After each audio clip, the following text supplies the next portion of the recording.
Happy Thursday, and welcome back to the Mike Rafi webinar series, or whatever I decide to call this. Today, I'm going to talk about mediation. And boy, do I have some good stories for you, because I just had a mediation this week. And in a lot of ways, it crashed and burned, and then a bomb hit it. And then somebody came by and threw gasoline on it. And then a dog came over and peed on it. And then somebody else, I don't know, fanned the flames. So I'm excited to tell that story, although you might not think so. But I think it's a really good learning lesson from it. There's a lot of things that I'm going to do differently. And I think it may be, some things that you consider doing. In the meantime, though, I want to, before I get to the actual mediation part and the story time, and I have a few, I want to talk about what my goals are, or what my theory, if we're going to call it that, is of mediation. I'm going to start with this statement, and I mean it. I completely mean it. I hate mediation. I hate mediation. I think mediation, and sorry to all the mediators out there that maybe will watch this or something, but I think mediation is this crutch that lawyers are now using. I was lucky enough to work for a guy named Dan Reinhardt back when I was at Troutman. It's crazy to say this, 9 years ago. And Dan was the epitome of old school lawyer. One of the coolest things that Dan told me was, you don't need to mediate every case. You can pick up the phone and call the lawyer, and the other lawyer and you can share offers, share pros and cons, and try to settle the case yourselves. That seems to have almost vanished. Now, defense lawyers especially, and if there's defense lawyers on here, tell me if I'm wrong. Maybe I got this all wrong. But defense lawyers seem to have no authority. I mean, how many times have you all been to a mediation where the defense lawyer says, I'm here. I don't know how much my client's going to offer you. I'm just here like you. Let's see what happens. And that seems crazy to me. Insurance companies seem to need a pat on the back and a pat on the head. So they need to settle a case. They need their lawyer in their office, or who's ever representing the insurance company, to pat them on the head and say, you're doing the right thing, settle it. And then they need a pat on the back from the mediator saying, it's okay, you can do it. And what that has created is a mediation tax. It's a tax on plaintiffs who are not large insurance companies or corporate entities or anything. It's a tax on our clients that they have to go to mediation. And part of that is because a lot of judges make them. And I'm not going to touch that in this webinar as I'm being recorded, but you all can imagine my thoughts on that. The idea that you have to mediate by court order. Now, of course, there's free options. There's very, very free or very, very cheap options. Whether those are useful or not, I have not ventured into those options much, so I will say that. But if you're going to use a mediator who's well known in the private mediation setting, it's a tax on your client. Spend a couple $1,000 to see if you can settle the case. My favorite game is to write a number on the piece of paper before the mediation, just for myself, and guess what the number is going to be. And if I'm right, then it's almost like I didn't need to mediate. But anyway, so I start this by saying I don't like mediation. I think it's not as useful as useful for us as for the other side. And I think that we get put into a box where we have to operate in these rules. So I want to share some rules that I've been using and I am going to continue using during mediations. The first rule I've instituted, if defense lawyers, insurance companies want to mediate, is I'll only mediate for a certain amount of time, usually 3 hours. I am not going to sit there for 5, 6, 7, 8 hours. The mediation I'll tell you about that I did on Monday, it went for 2.5 hours and there was one offer. Why the hell did I have to sit there for 2.5 hours? Why did my client have to take a whole day off of work to sit there for what amounted to be 2.5 hours just to hear one offer?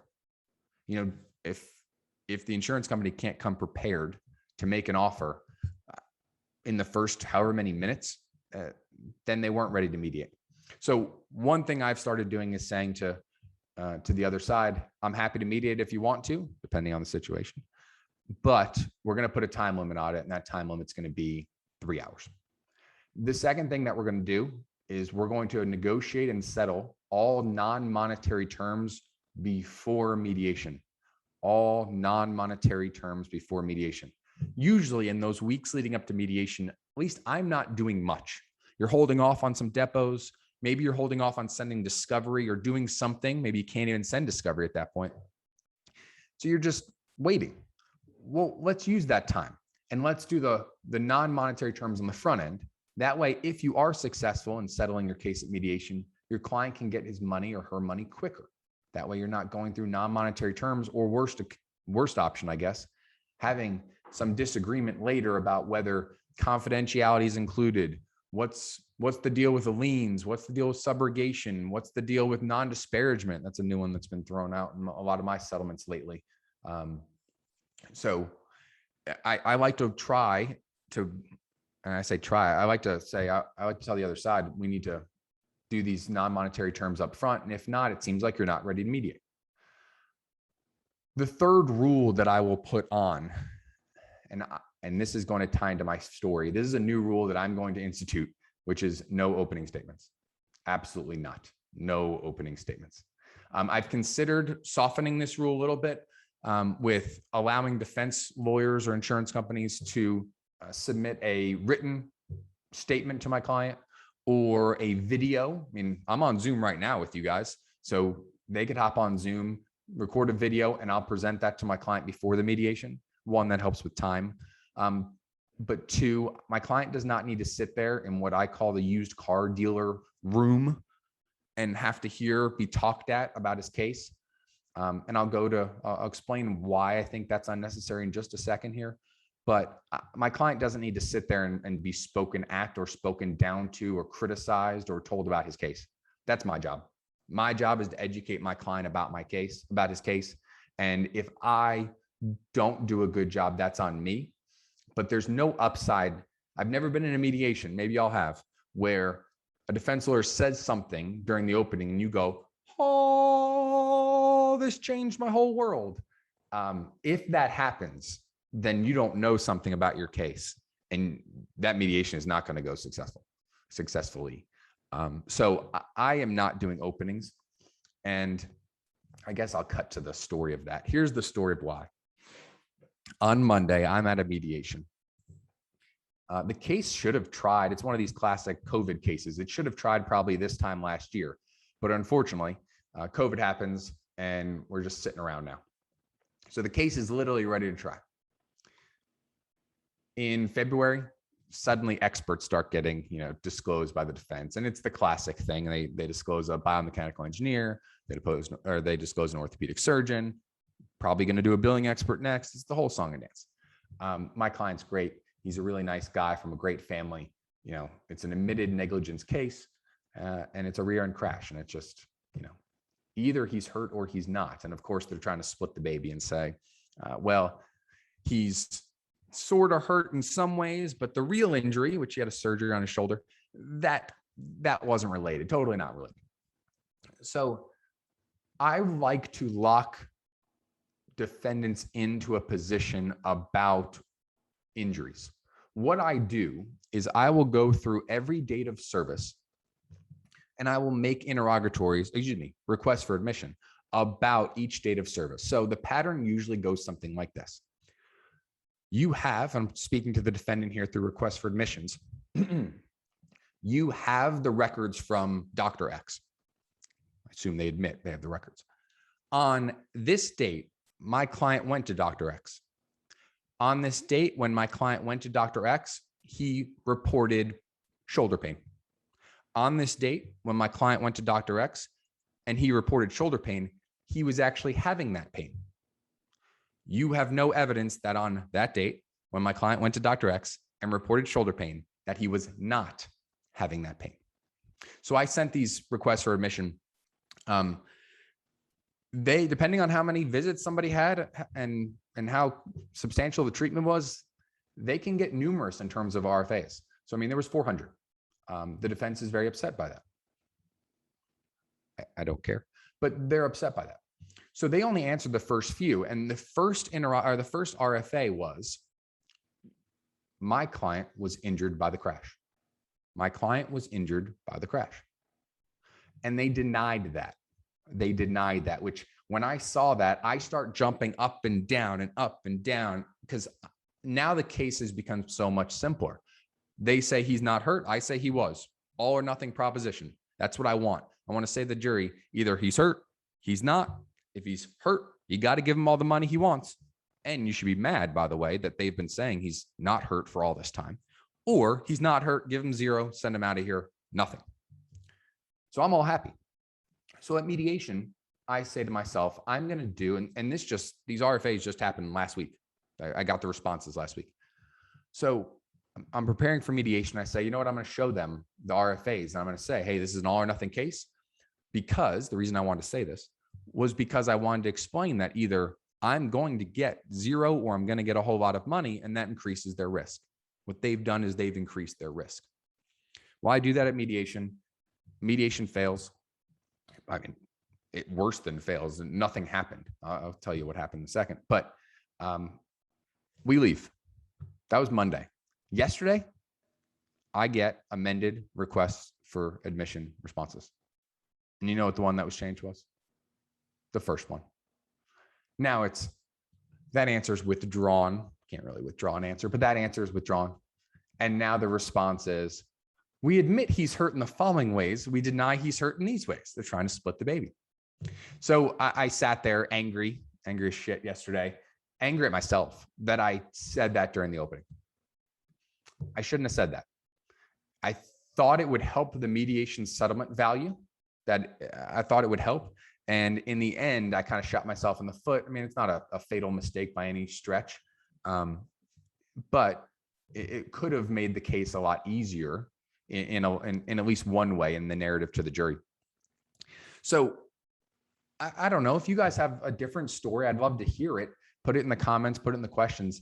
But I don't think that the opening does anything from the defense to my client, other than maybe scare or anger. I mean, that's probably the reaction that my clients get the most or have the most. The defense lawyer sits there and says, I had one guy tell my client that he asked my client, who clearly does not watch, Antique Roadshow, that show where they come around and they tell you it's like Pawn Stars, but antiques. They tell you how much your thing is worth. My dude seriously and obviously did not watch Antique Roadshow. But this lawyer starts talking about Antique Roadshow and says to my client, you might think that your case is this prized possession that your grandma gave you and that you've had forever. But really, you're going to find out at the end of this that your case is worth nothing. I'm like, what? What is the point of that, first of all? But second of all that does is anger my client, and it's just pointless. On the other hand, me, the defense lawyer, really thinking hard about what I did Monday and why I did it and why I thought it might work. Obviously, it didn't. I don't think that I can say anything during the opening that will change anyone's mind or create any increased value in my case. I've said what I'm about to say before. I wish I would have said it to myself before Monday, but I believed it then. I'd kind of forgotten about it, and now I believe it even more. And the statement is this: if I'm presenting any new information or argument at a mediation opening, I'm not giving the other side enough time to analyze it, to put a value on it, and then come to mediation fully prepared. Now, I obviously didn't have the time with these requests for admissions and how I thought they were really positive for my case, but I'm never going to share anything again at opening. What I'm going to do is up front, I'm going to tell the defense, I don't want to hear from you. If you want to submit a statement, do that. I don't have anything to share with your clients.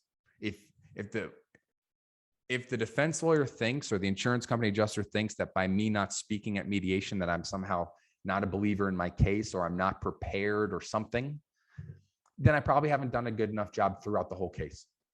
Their opinion of me and my case and the value and my competency and all that should not be tied to a 5, 10, I don't know, whatever you do, opening at mediation. So let me get off the mediation opening train and let me go to my client. So Before mediation, what I want to do with my client is have a meeting, and I want to come to some sort of understanding of what we think the value of the case is and what our actions will be in responses to final offers. I tell my clients that, and I say this because mediation is overwhelming. We all need to take a step back. I don't know how many times I mediate a year, but a good bit. Your clients don't. Your clients have never been in a situation where they're being offered tens, hundreds, millions of dollars, whatever it is, hundreds of thousands, tens of thousands, whatever. They're sitting in this room and they're going to be offered money. That doesn't happen in normal life. You don't go to Publix and Publix is like, hey, congratulations, we're going to give you some money for your groceries. So this is a very new experience. And they're also really worried. They're worried about making the right decision. They're worried that they'll look stupid. They're worried that, they're going to be embarrassed. They're worried about all this stuff. So what I tell them is mediation is really, really simple. We're going to make a plan for how we're going to act and what we're going to do based on certain offers. But in the end, it's one decision. It's one decision. It's my job to get the highest number on the table. And that's also the mediator's job, by the way. It's to get the highest number on the table. And then it's to test that number. So I'll give an example here. They say, I'm going to do stupid numbers. They say our highest offer is $50. That's what they tell you. In response, you need to test that number. We'll talk about strategy more in a second, but you test that number. You basically try to do something to cause them to say, no, really, it's $50. And then when you feel confident that it actually is $50, then you have your client make one decision. And that decision is, are you going to accept $50? Hopefully in your mediation prep, you've already came to that decision. You already know what the decision is going to be walking in. So I'm going to share my screen with y'all and show you something that we make and then show clients so that way they can more easily understand what money is. What's the number one question clients ask us? Well, how much money will I get? That is the number one question that I get asked. How much money will I get? So what we do is we create this settlement chart. And I made a quick fake one right here for everybody. So on the left in column A, it has what the total settlement offer is. Again, I picked numbers that are $50,000 apart. I took attorney's fees out of there, which are 40%. So column B is the amount of money the client will receive once attorney's fees are removed. I picked some random number for medical bills. Column C is how much money the client will still have after medical bills are paid. And then column D is how much money the client will have after case expenses are paid. So as you go left to right, it goes $500,000 minus attorney's fees is 300, less medical bills is this 251,000 number. And then after case expenses, this is how much the client will actually walk away with. And I'll highlight that in green. This is how much the client will actually walk away with. That is what clients care about. So what I do when we're talking about offers with clients, I say, well, we're going to offer, making this up, we're going to offer $400,000. That means you'll get $188,790. That's what they care about. So I want to make sure that I can tell them at the drop of a hat how much money they will actually get from numbers. I don't know of any other way to do this. If you have a better idea, let me know, but this has really, really, really helped our clients. So what I do is I show this to the client. They come into our office, or lately we've been doing on Zoom, just like this. And I show them this and I say, hey, look, and I'm making up the case value here, but I say, hey, look, we got to decide, seems to be the possible range of settlement. It's a very wide range. Here's what you'd walk away with. And based on your injuries, your case, the strength, all those things, we talk about all that. I want to give my client the strengths and weaknesses. I want them to hear all of them, both sides from me. That's my job.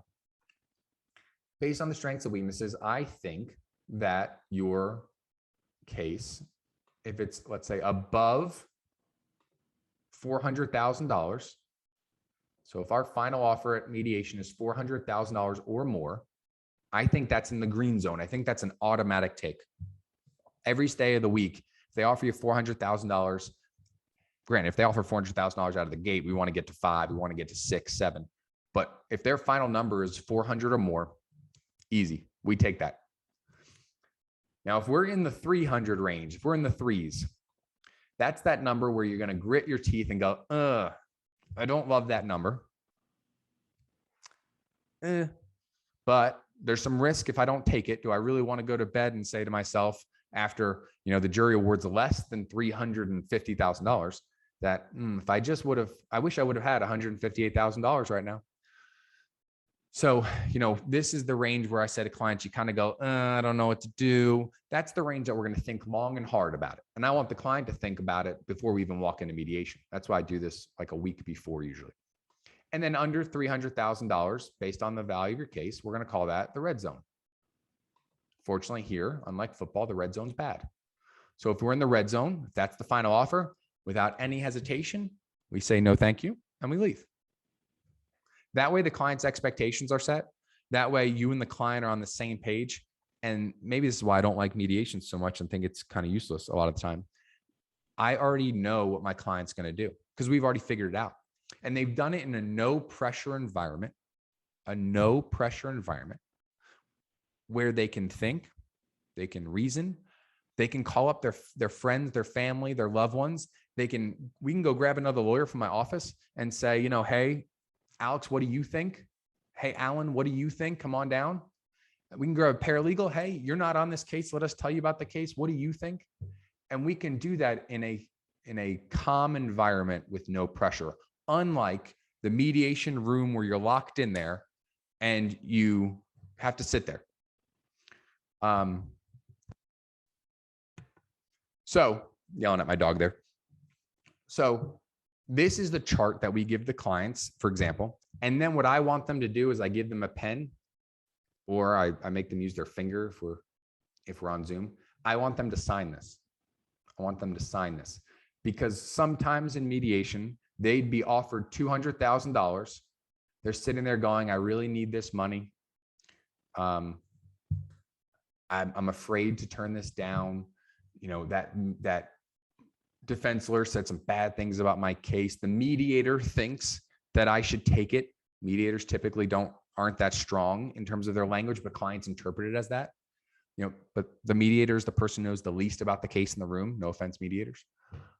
So I bring out in that situation, I'd bring out this chart and say, hey, this is what we decided. You certainly change, but this is what we decided in that reasonable, logical way that we went through it.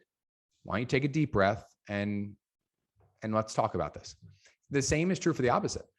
I've been in situations where clients using this chart, for example, are offered $500,000 and then say, no, I want more. And I'm like, whoa. Hey, now take a look at our chart. We said this was an automatic yes. I know you want more. I want as much money for you as possible, but this is a good deal. Take it every day of the week. Let's get out of here. So this chart has truly helped us. And I encourage y'all to do that. One, because it will help you. It will help how you conduct yourself during mediation. It will also help the client. When I go to mediation, I sit in my wherever, car, usually driving somewhere, and I try to play out the moves. The offers. And usually it comes to 3 patterns.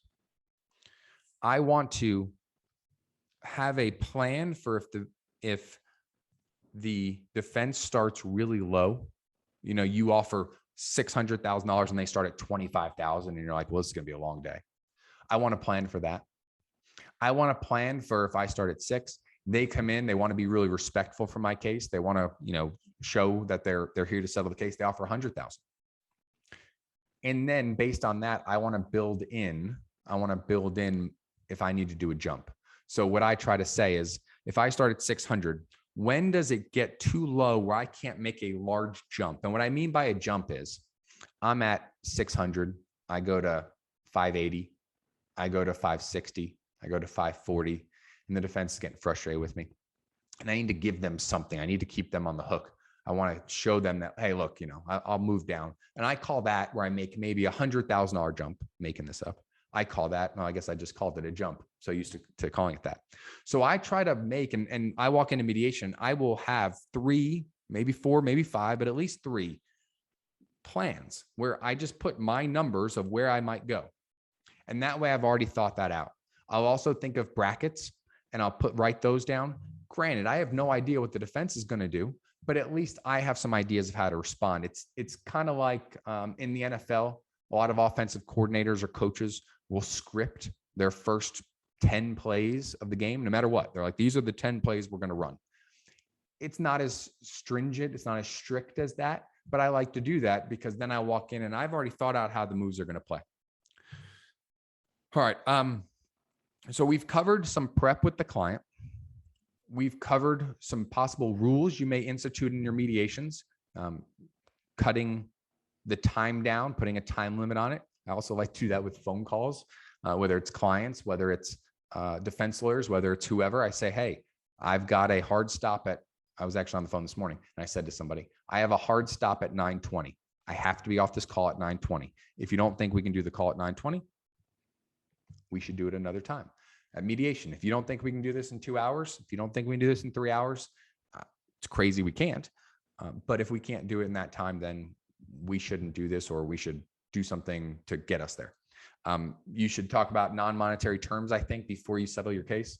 Exchange releases, come to those terms. That way it's over and done with. And of course, you should have your client prepared for how the moves are going to make. So the mediation I did on Monday, I added another term, and I'm so glad I did, because my client's mediation costs got paid for. He didn't have to pay that tax, that mediation tax, as I call it.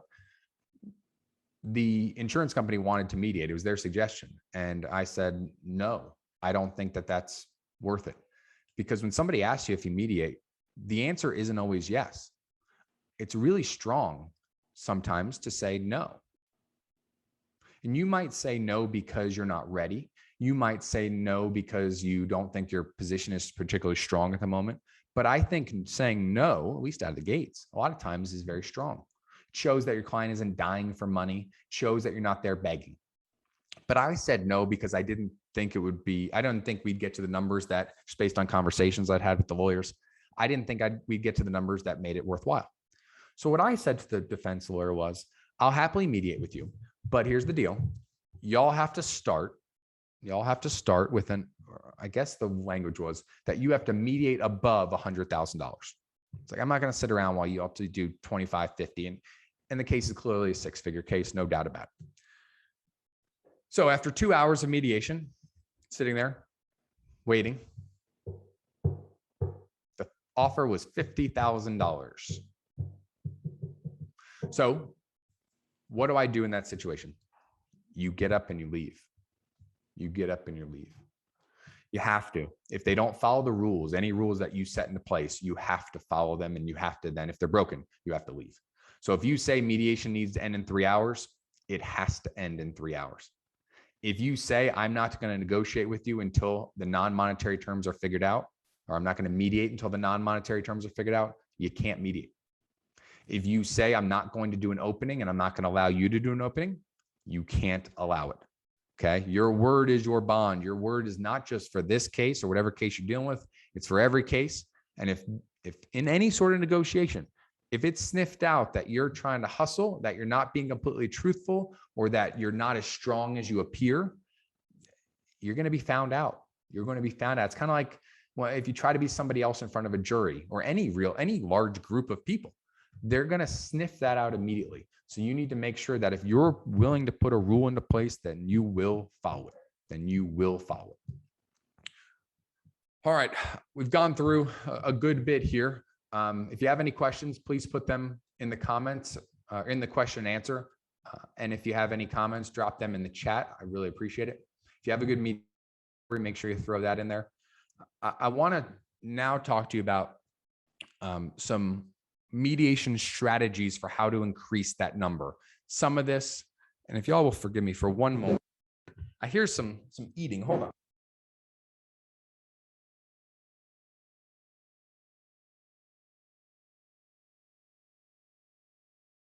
All right, sorry, my cone head dog, who is wearing a cone right now because he just had a little surgery. I just want to make sure he's okay. So forgive me.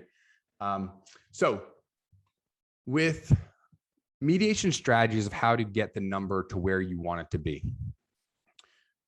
I think that you need to have expressed to the defense lawyer before mediation even comes around what you think is the range for settlement. And everybody gets worried about that. I don't want to tell them what my number is. I don't want them to know. I want to keep that to myself. Well, at some point, you got to tell them. You got to tell them what you'll settle for. If you've made offers in the past, I think you need to explain whether those offers are, whether you're going to go up or down. You know, I've sent a lot of offers of judgment and offers of settlement. And our strategy is typically to send them for as low as we possibly can if we don't want them to get paid.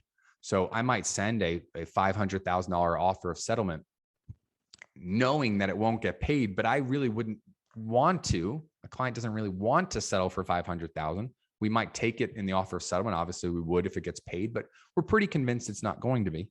So we send it. That way, we've set a bar for, you know, 125% of that is the bar we want to meet, is the threshold. That increases the risk to the defense. Now, if I go to mediation and I offer $1.5 million to start, usually they get all mad and say, well, you were willing to settle for $500,000. Yeah, sure, I was. You didn't take that chance. You're bad. And now you have increased risk. I don't want to have that conversation at mediation. I want to give the defense lawyer and the insurance company a heads up and say, hey, I'm going to be well above my number. If you don't want to mediate now, tell me now. And don't get mad. Here's the justification. Here's the rationale. And the rationale is you have more risk, or my case has gotten better. My client has gotten more treatment, whatever the story is. So I want to express that before I get to mediation. The second thing that I want to do is I want to try to build in terms of my settlement negotiation numbers, I want to build in what I'm going to call steps. Okay. Stick with me here. I haven't explained this out loud much before, so I'm going to try to give it a go here. I'm going to use an example to start. If I started $1 million and my moves go $1 million, 975,000, 950,000, 925,000, 900,000. So I've gone down 25,000 from $1 million each time, or excuse me, 250,000, 25,000. Here we go. And I'm at 900,000. I then go 875, 860, 840, 835, 830, 825, 820, 816, 813. Where am I going? If I keep, I think the answer is I'm going to 800. And how do we know that? Because we look on paper and we see that I'm coming to a stopping point because my numbers are getting shorter, because my numbers are getting smaller, my moves are getting smaller, and I'm getting to that point where it looks like I'm running out of moves, I want to build in these steps. I want to build in that I'm going to this number, even if that's not my highest number. So in that situation, my lowest number, excuse me. In that situation, my number, the number that my client is willing to take, might be 700, but I don't want to go to 700. I want to test them. I want to go and make it look like I have what I guess I'll call a false bottom, a bottom step. And that step is 800. I have to sell that. You can't just go 1 million, 950, 900, 850, 800 and stop. Nobody's going to believe that. That's not what you would do. I mean, if you only have $100 in your pocket and you're trying to buy something and all you can spend is $100, you're going to say, hey, I'll give you, and the thing's worth $100, but you're trying to get the best deal. You're going to say 80. All right, man, I'll give you 85. All right, what about 88? 90? 92? And then you start at some point, you just go 93, 94, 95, 94 or 95, 50 cents. I mean, you go like that. And that is showing the story of your moves are actually accurate, that you really are going to stop at 800. That's why you need to have the plan about how you're going to move. So I try to build in steps, and I usually, depending on how big my range is, how much the case is worth, the larger the case, the more steps you can build. I typically want to build 2 steps. One is a pretty easy, I mean, it's a pretty obvious false bottom. The case might clearly not be worth 800, but I want to show that my client is really struggling on that number. Then I'm going to drop down to 750 and I'm going to really hold tight at 750, meaning I'm going to get really close to that number. And at 750, I might ask the mediator to step out of the room, talk to my client, and wait, and then make another move afterwards. But you got to sell. Your numbers have to make sense. You have to sell it. And the only way for you to sell it is for it to make sense. I mentioned asking the mediator to leave the room. I want to talk to you about sharing information with the mediator and how that can help and hurt you. My number one rule of mediation is don't lie to the mediator. Don't lie to the mediator. Don't lie to the mediator. You don't need to. And you shouldn't. First, you shouldn't. Second is you don't need to. What I would recommend to you that you do is anytime you're sharing information with the mediator, you ask yourself, why am I doing this? And make sure it's not for personal reasons, selfish reasons. Is it because I want to show the mediator how smart I am? It's because I want to impress the mediator. I say this a lot. I used to do this. I mean, I'll tell you, I used to want to impress the mediator. If I'm mediating with, the great mediators, you all pick whoever you want, whoever falls in your category of great mediators. Part of me still does. Part of me wants to impress those people. I want them to see Mike Rafi's a good lawyer. In part, I think that will help the case. If they see I'm a good lawyer, they can go tell the other side, hey, he's a good lawyer. But if the other side doesn't think you're a good lawyer because you've been working on this case for a year and haven't done anything or haven't done a good job, some mediator coming into the room and saying, yeah, but that guy's a good lawyer. That doesn't matter. So I think you need to make sure that the information you're sharing is specifically to help your case. I don't like to talk about facts at mediation. If the defense wants to tell me facts at mediation and share that with the mediator and say, well, we think we're going to win because of this, all day. I don't want to share facts. Not there to talk about the facts. Not there to talk about the facts. Talk about money. There to talk about money. I'm there to buy a car or sell a car. I'm not there to discuss whether, the transmission works or whether the engine, needs to be tuned or something. So I make the mediator leave almost every move as a matter of course. This mediator comes in and says, hey, Mike, the offer is $10. I say, thank you. Mind if you step out? I like to talk to my client. I talk to my client. Maybe, we talk. Probably don't have anything to talk about in an early stage, at least. What I mean by that is we already have our plan. So I say to the client, hey, I told you the offer would be this. That makes sense. Here's what we're going to do. You on board? Yes. I bring the mediator back in and I say, hey, here's what our offer is. Mediator often says, why? Because that's what we think the case is worth. Why? Because that's what we're willing to settle the case for. Why? Because that's what we decided. I'm not going to share the logic with them. But at some point you do need to start, I think, sharing with the mediator where you're going, because I want the mediator to get a feel for where I'm heading. So that way the mediator can start peppering them, the other side, hopefully to see if they're going to be in our range. So, if I'm keeping it very, very close to the chest, I think at some point you need to reveal a little bit to the mediator. A couple moves in or a bunch of moves in, you say to the mediator, and typically they'll try to ask you questions and mediators are very good at this. They're not asking questions to be nice, although they are being nice, asking questions to find out if they think there's going to be a deal. So, mediator might come in and this, I'm not saying they're lying to you, but this may not be exactly their true feeling. They might come into the room and say to you, hey, it looks like they're going to 500,000. If that's what they're doing, what do you think about that? I'm not answering that question most times. I'm not answering that question. If I say, and I guess part of it is it's not just your words, it's your actions. So if your response to that is, no, that's never going to do it. Well, the mediator's just told you that's where he thinks they're going. So isn't it time you do a bracket starting at 500 and above? And that way you can test them. And if you don't do that, then the mediator knows you're not telling the truth, that you're willing to take under 5. If you tell the mediator, I don't know. Well, That doesn't show that you look prepared. That then the mediator's, unsure about what you're doing, and the mediator is concerned probably.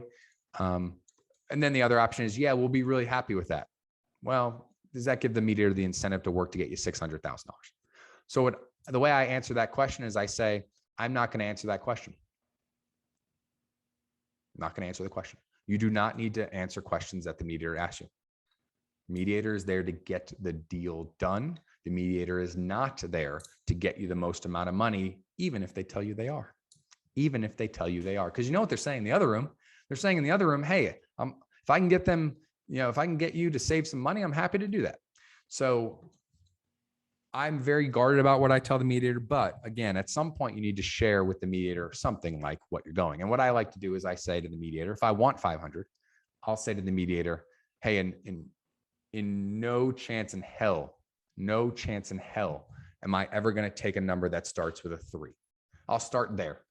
And then next I'm going to say, no chance in hell am I going to take a number that starts with a 4. But you got to be honest, and you have to be accurate about that.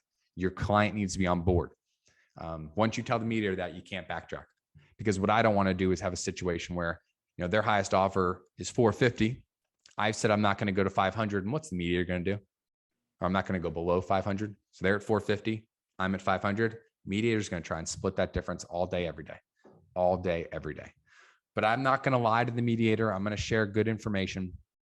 Ben Levy, I just got your text message. Thank you for the compliment. I'll happily send you the information you were talking about. Sorry, that just popped up on my screen. So anyway, we've covered preparing the mediation with your client, what it is, how it works, what the numbers are going to be, and then most importantly, what those numbers mean to your client. We've talked about my thoughts about making rules or requirements before you're willing to mediate. I've told you all about coming up with some sort of plan of how you're going to move the numbers. Just like when you're driving to the car dealer, you may say to yourself, okay, I'm not going to buy the car for this much money, or I'm not going to do this. Or so you want to play that out in your head, because ultimately what you're doing is you're selling a business. Your client's case is a little mini business, and you're trying to sell that for the most amount of money possible. So treat it like a business, treat it like a business negotiation, because that's what it is. Some other things though that I will share with defense lawyers well before the mediation is that I will share jury research and verdict research if I can, and if it's helpful to me, I will share that with them.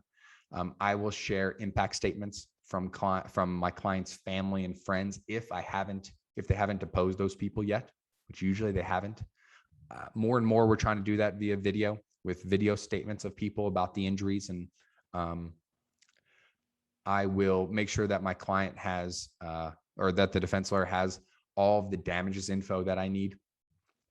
And I want to make sure that my client feels comfortable with the process. So part of this, especially on the defense side, but even on our side, part of this is making sure that your client knows, from a client standpoint, that your client knows you've worked hard for them. If you just walk into mediation without talking to your client and then don't do an opening statement, don't say anything, don't have a plan, your client's going to say, my lawyer sucks. So if you're going to do some of the things I talked about, like not doing an opening statement, you need to make sure your client knows that. Other things I think you want to share with your client, and this one's my favorite. I speak very, very nicely about the defense lawyers in mediation. I have a guy that I have a case with that I think is like the Antichrist. He's like the worst human on earth. And I hope one day he watches this and goes, I wonder if that's me. Yeah, it is. So this guy is literally like the Antichrist. When mediation rolls around, you know what I'm going to do? I'm going to sit there and I'm going to say, if there is an opening, and a lot of times, even if there's not an opening, I will go in the room, especially now with Zoom, I will go in the room with the lawyers and say hello to everybody. But if there ever is an opening in that case, I'm going to say, and I'm going to name him, I don't know, Dave, not his name. I'm going to say, Dave, it's so good to see you. I hope you're doing well. If you're going to do an opening, and maybe I should address this. If you're going to do an opening, here's how I do it. And this will play into this. I start by saying, good morning, everyone. Thank you so much for being here. And I'm doing this off the top of my head, so bear with me. Good morning, everybody. Thank you so much for being here. If I haven't met you before, my name's Mike Rafi. Obviously, I represent the plaintiff here. Dave, it's good to see you. I'm glad that we can hopefully stop giving each other gray hairs and we might be able to resolve this case. I'm excited to work with you today. Here's the key.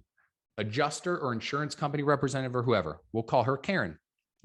Karen, I know we've never met, but hopefully we'll have a good experience today, and I trust that we'll work together to try to resolve this case. I'm here to settle the case. The best thing you have going on is you have Dave working for you. Dave's a great lawyer. He's been giving me trouble all case, but that's what he's supposed to do. And I don't want to be completely disingenuous. I want to be honest.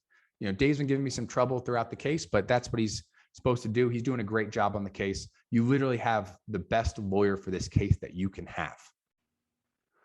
Here's my transition. You can steal this all day, every day. My transition from that is the one thing, though, that lawyers can't change is facts. The facts are the facts. And let me tell you what the facts are in this case. This is an admitted negligence case. My client has blah, blah, blah in medical bills. He had this major surgery or whatever, injections, whatever's going on in your case. And we're in a great venue. On top of that, I've got, and I just got an email from Dave, my Dave, literally. On top of that, we've got a great client here. This is my client. You all met him during the deposition. I'm sure you agree he's a good person. He's here to try to settle his case and resolve this so that way we can go our separate ways. He's here to put his best foot forward to resolving this case, and so am I. I'm excited to work with you. Thank you so much. That's literally, if I'm doing an opening, that's 99% of the time, that's it. One time I didn't tell my client that I was going to compliment Dave or whoever the Dave was. And my client is sitting there elbowing me, like literally, like elbowing me. I'm like, what is going on? Well, he's elbowing me because Dave was a complete dick to him during the deposition. He's like, why are you being nice to this guy? F that guy. What's his problem? Are you his friend? And I'm like, oh, no. Here's why. And I'll explain to you what I said him and now what I tell every client, at least make sure I do, because I missed this one client.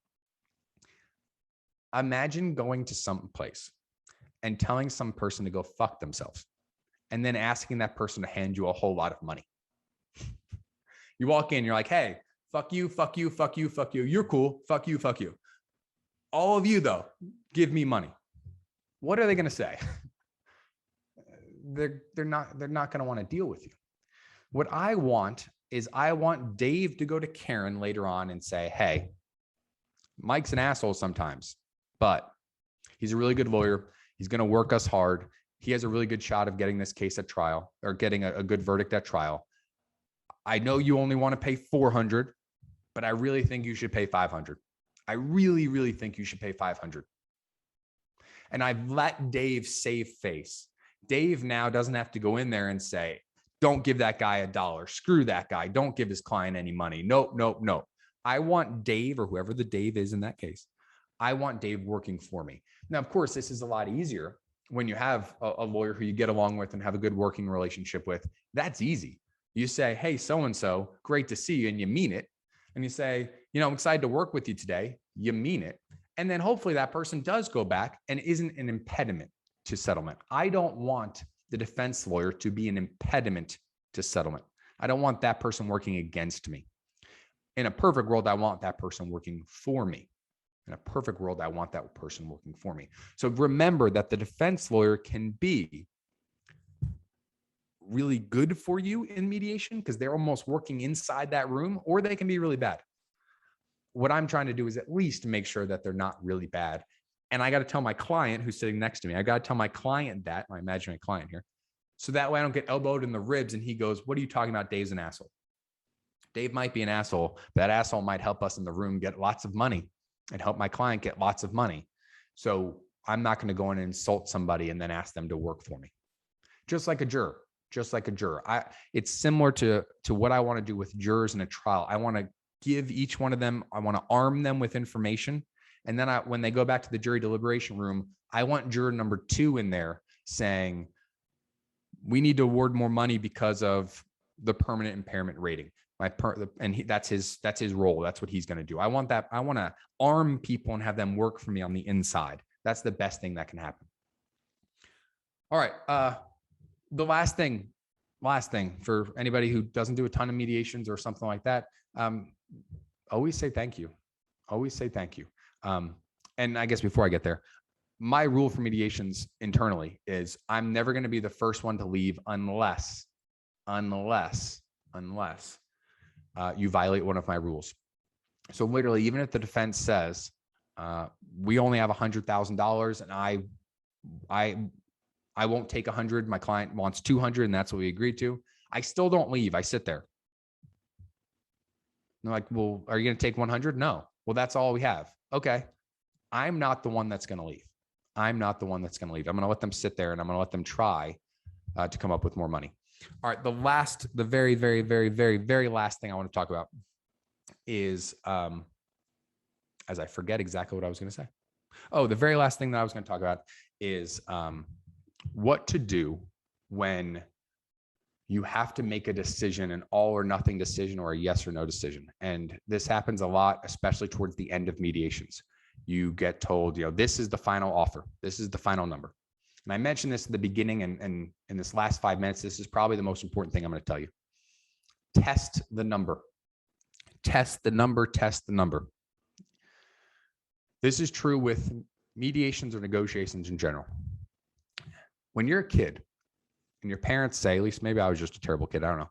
My parents said, your bedtime's 9 o'clock. I would say, what about 9:30? And they go, no. I'm like, what about 9:20? No.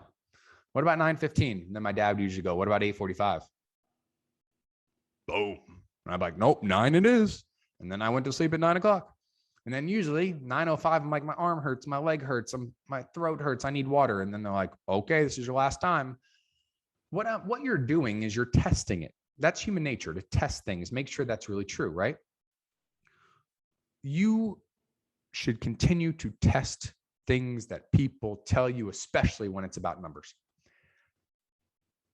In some of the smaller pre-suit cases I hear about, we don't do a ton of them, but I hear about them. And some of the ones we've even done. We're handling a case right now for one of our paralegals' friends' moms. Usually not a case we would have taken, but want to make sure she gets treated right and all that.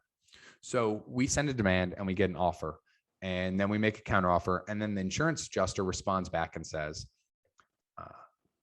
okay, here's my number and this is my final offer. Well, we convey that to the client, that information. The client says, oh, wow. Well, I guess since that's their final offer, well, I mean, with it being their final offer. And I said, whoa. Just because somebody says that doesn't make it true. What we need to do is we need to test it. So what I want y'all to do is be fearless and be unafraid and test what is told to you.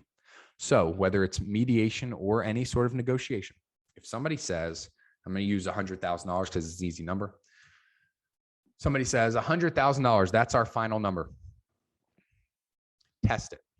Hopefully, in that kind of case, if you're at $100,000, if they're at 100 and that's their number, hopefully that's what you're willing to settle the case for. I mean, that's the perfect world. But if your number's 125 and you're sitting at 150, I think you have to say 125.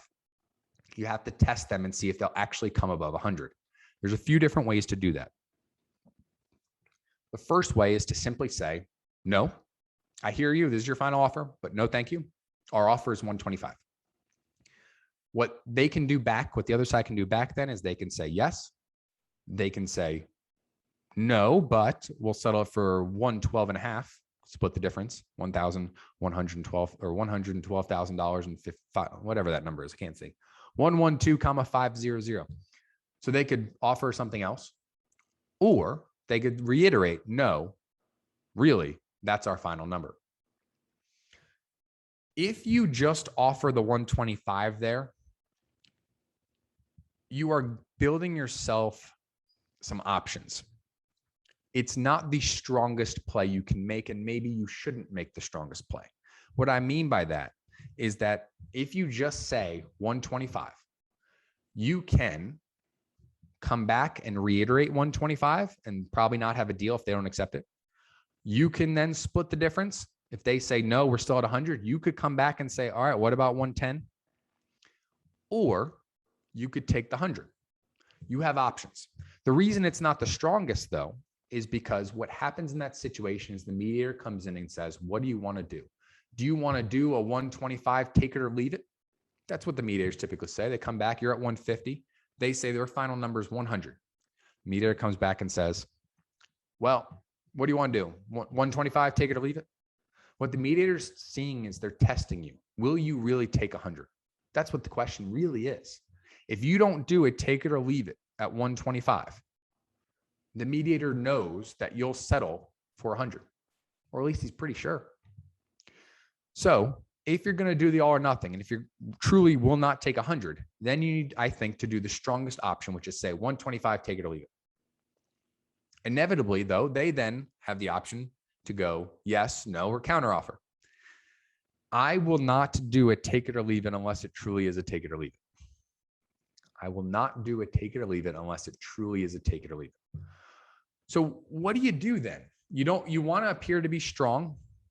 You don't want to limit yourself if you're not as strong as you may, as the mediator, or as you want the mediator to think. So what you can do is you can just say, I'm not going to respond to that. I'm not going to respond to that. They've offered 100. They say it's their take it or leave it. I'm not going to respond to that. And then you can deliver a number that you want and say, if 100 is their number, then they should leave. Then they should leave. What that does is it puts the pressure on them. It makes them give you the true all or nothing. I've learned over the years how important honesty is during negotiations and mediations, but I've also learned how little importance insurance companies put on honesty.